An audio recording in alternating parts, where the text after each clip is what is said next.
La théorie de l'impact géant, connue sous le nom d'hypothèse Theia, reste une des explications les plus crédibles pour la formation de notre Lune.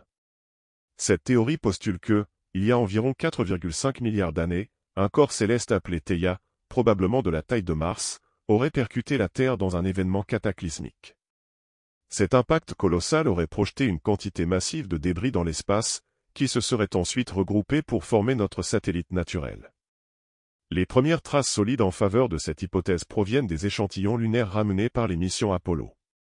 Ces analyses ont révélé une composition chimique remarquablement similaire entre les roches lunaires et terrestres, ce qui suggère une origine commune.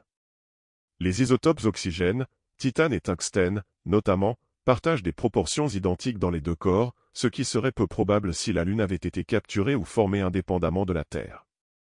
Ce phénomène unique renforce l'idée que la Lune et la Terre ont partagé une même matière première lors de leur formation.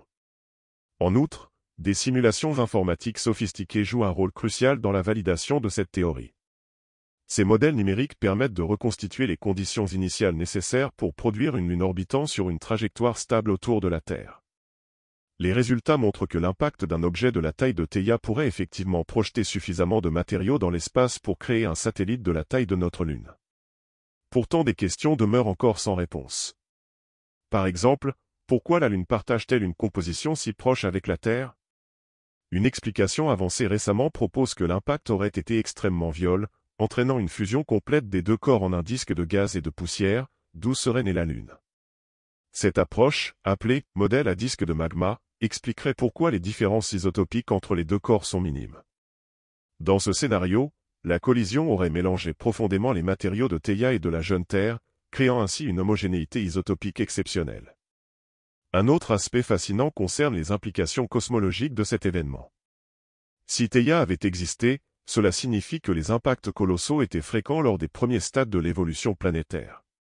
Cette connaissance est essentielle pour comprendre non seulement la genèse de notre propre système, mais aussi celle d'autres systèmes planétaires. En effet, de nombreuses exoplanètes découvertes présentent des caractéristiques similaires à celles de la Terre et de ses satellites, ce qui soulève des questions sur la possibilité de formations analogues dans d'autres parties de l'univers. L'étude de Theia et de son rôle dans la formation de la Lune est donc bien plus qu'une simple curiosité scientifique. L'étude de Theia et de son rôle dans la formation de la Lune reste un domaine fascinant de la recherche astronomique. Chaque nouvelle découverte nous rapproche davantage de la compréhension des processus fondamentaux qui façonnent notre univers. La théorie Theia ne se limite pas à expliquer l'origine de notre satellite, elle offre également des perspectives pour explorer d'autres mondes et peut-être découvrir des systèmes similaires ailleurs dans l'univers.